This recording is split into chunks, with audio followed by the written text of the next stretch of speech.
மீண்டும் சந்தோஷப்படுகிறேன். இந்த நாட்கள்ல கூட நீங்க பாருங்க, வாழ்க்கையில ஒரு கசப்பு நிறைந்த ஒரு அனுபவம். இந்த இயேசுவை ஏற்றுக்கொண்டதுனால, உங்க வாழ்க்கையில பலவிதமான நெருக்கத்தை அனுபவித்துக் கொண்டிருக்கீங்களா?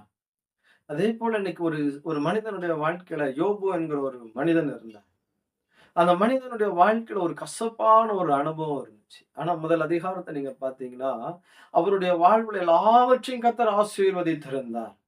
அவனை பார்த்து வேதம் சொல்லுகிறது, அவன் உத்தமனும், சன்மார்க்கனும், நீதிமானும் உள்ள ஒரு தேவனுக்கு பயப்படுகிற ஒரு மனிதனாக வாழ்ந்து வந்தான் என்று சொல்லி வேதம் அவனுக்கு சொல்லிக் கொடுக்கிறது. ஆனால் யோபுவனுடைய வாழ்க்கையில மிக ஒரு கொடிதான ஒரு வேதனை வந்துச்சு. தன் பிள்ளைகளை இழந்து போனான், ஒட்டகங்களை இழந்து போனான், ஆடு மாடுகள் எல்லாவற்றையும் இழந்து போனான், தன்னுடைய வேலை ஆட்களை இழந்து போனான். ஆனாலும் அந்த இடத்துல கர்த்தரை நோக்கி பார்த்து கொண்டிருந்தான். கசப்பு நிறைந்த ஒரு அனுபவம். இதே போல எந்த ஒரு மனிதனுக்கு இப்படிப்பட்ட ஒரு கசப்பு வரவே வராது.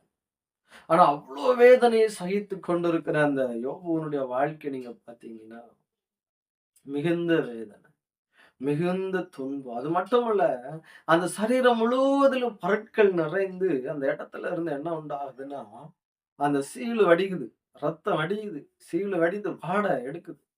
இப்ப இத பார்க்கிறதற்கு வருகிற நண்பர்களும், ஆறுதல் சொல்ல வருகிறவர்கள் கூட அந்த இடத்துல எப்படி இருக்காங்கன்னு தெரியுமா? பரியாசம் பண்ணுகிறவர்களாய் மாறிப் போனார்கள்.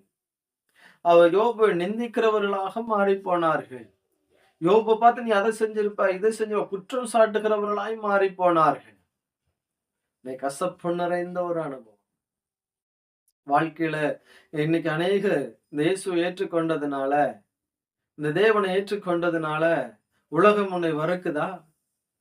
இந்த தேவனை ஏற்றுக்கொண்டதுனால உன்னுடைய உறவினர்கள், சொந்த பந்தங்கள் எல்லாம் உன்னை பகைக்கிறாங்களா? ஒருவேளை இந்த இயேசுவை ஏற்றுக்கொண்டதுனால இந்த இந்த இயேசுவை ஏற்றுக்கொண்டதுனால உங்க வாழ்க்கையில உங்களுடைய உறவினர்கள் எல்லாம் எல்லா ஒரு ஒரு நிகழ்வுகளுக்கு கூட உங்களை அழைக்காம உங்களை ஒதுக்கி ஒதுக்கி வச்சிருக்காங்களா? இல்லைங்க. யோபனுடைய வாழ்க்கையில அப்படி ஒரு கசப்பான அனுபவம் இருந்தது போல, இன்னைக்கு உங்க வாழ்க்கையில இப்படிப்பட்ட ஒரு கசப்பான அனுபவம் இருந்துச்சுன்னா கவலைப்படாதீங்க. யோபனுடைய வாழ்க்கையில கசப்பு வந்தது உண்மைதான்.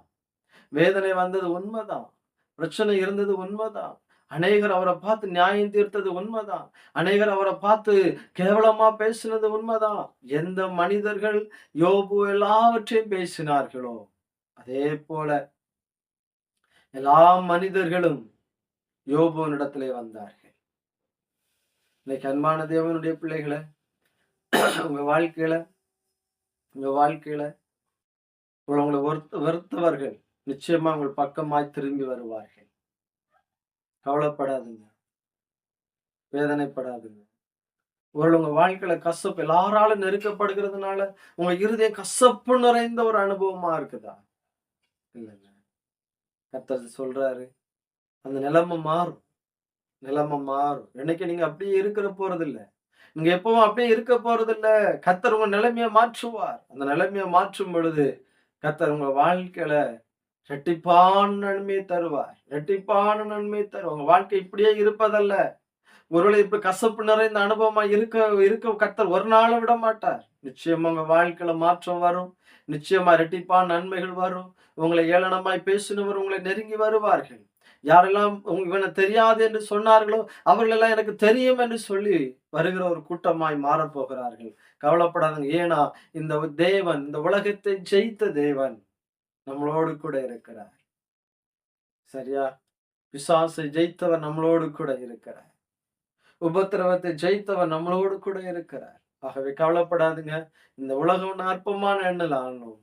கர்த்தர் உன்னை மேன்மைக்குரியவர்களாய் மாற்றுவார் என்பதிலே மாற்றமில்லை.